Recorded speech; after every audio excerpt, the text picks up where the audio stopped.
A ver, pensemos en esto. ¿Los Medici fueron solo unos ricachones que pagaban cuadros? ¿O fueron los verdaderos arquitectos del Renacimiento? Hoy vamos a meterle el bisturí a esa afirmación tan potente, para ver cómo su poder, su dinero y su visión no solo financiaron a los grandes genios de su tiempo, sino que de hecho les dieron forma. Para entenderlo, vamos a hacer un recorrido en 5 paradas. Primero, escucharemos lo que decía la propia familia. Luego conoceremos de cerca a Lorenzo el Magnífico. Después veremos cómo influyó directamente en un genio como Sandro Botticelli. Seremos testigos de la crisis que lo puso todo patas arriba y al final sacaremos algunas conclusiones sobre su legado. Vamos a empezar por el principio, con una frase tan audaz que roza la arrogancia.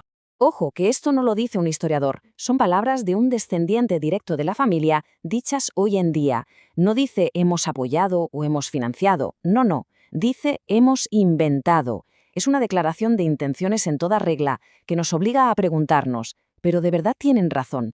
Pues a ver, esta idea tiene su base. Todo arranca con el patriarca, Cosimo el Viejo. Resulta que la corte bizantina visita Florencia, y con ellos llegan eruditos que traían conocimientos del mundo clásico que en Europa se habían perdido. A Cosimo aquello le fascinó y ni corto ni perezoso les convenció para que se quedaran. Fue como si de repente alguien abriera de par en par una ventana en una habitación que llevaba siglos a oscuras. La luz del saber clásico volvió a entrar. Y si Cosimo fue quien plantó la semilla, fue su nieto el que cultivó el jardín más extraordinario de la historia del arte. Hay que imaginarse a Lorenzo de Médici el Magnífico. Por la mañana, un político implacable negociando el futuro de Florencia. Por la tarde, un poeta discutiendo sobre Platón con los filósofos más brillantes de su época. Él no era simplemente el que mandaba, era el epicentro cultural, el sol alrededor del cual giraba todo. Sabía perfectamente que la cultura era el arma más poderosa que tenía su ciudad. Y aquí está el kit de la cuestión, lo que lo cambia todo. El mecenazgo de los Medici era distinto. Otros nobles compraban estatuas y punto.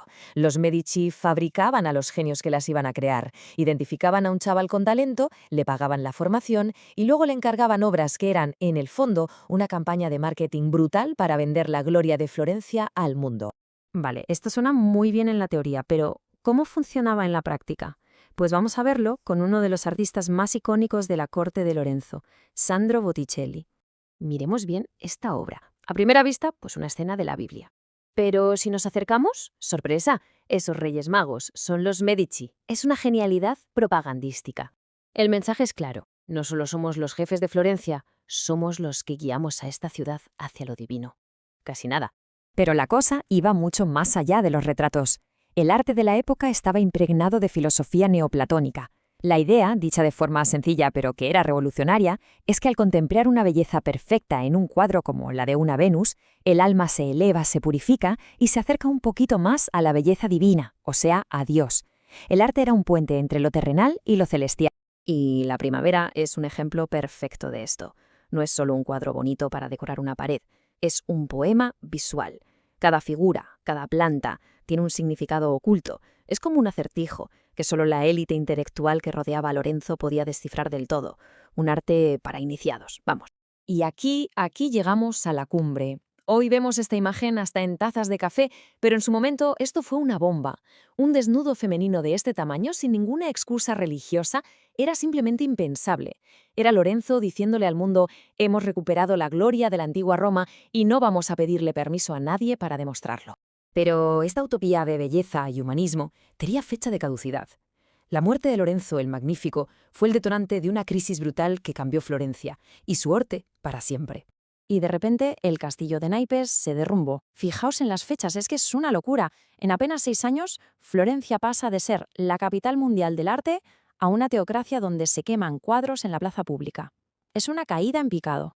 Mirad la diferencia, es que no hay color. A la izquierda, la calma, la luz, la perfección de Venus. A la derecha, la angustia, la oscuridad y el caos de la natividad mística. Cuesta creer que sea del mismo pintor, ¿verdad? Pues es el reflejo de un artista y de una ciudad entera sumidos en una crisis espiritual tremenda. Esta obra es básicamente la confesión de un hombre aterrorizado. Botticelli, el que pintaba la belleza pagana, ahora pinta el fin del mundo, casi calcando los sermones del fraile Savonarola. Es la prueba definitiva de que el arte no vive en una burbuja, respira el mismo aire y a veces el mismo miedo que la sociedad que lo crea.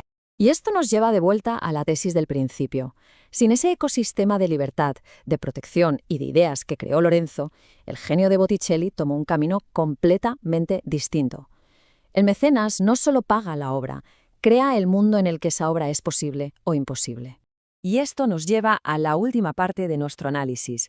¿Qué podemos aprender hoy de aquel modelo de mecenazgo de los Medici? Démosle una vuelta. ¿Qué modelo crea más valor a largo plazo? ¿El que invierte en un artista durante toda su carrera, acompañándolo, o el que compra un cuadro como si comprara acciones de una empresa? Los Medici apostaban por las personas. Hoy muchas veces se apuesta solo por el producto final. Así que, para terminar, volvamos a la pregunta inicial. ¿Inventaron los Medici el Renacimiento? Uf, inventar es una palabra muy fuerte, pero lo que está clarísimo es que sin su dinero, sin su visión y sin su audacia, el Renacimiento que todos conocemos, el de Botticelli, el de Miguel Ángel, el de Leonardo, simplemente no habría existido. Y esa es una lección sobre la relación entre el arte y el poder que, 500 años más tarde, sigue siendo igual de relevante.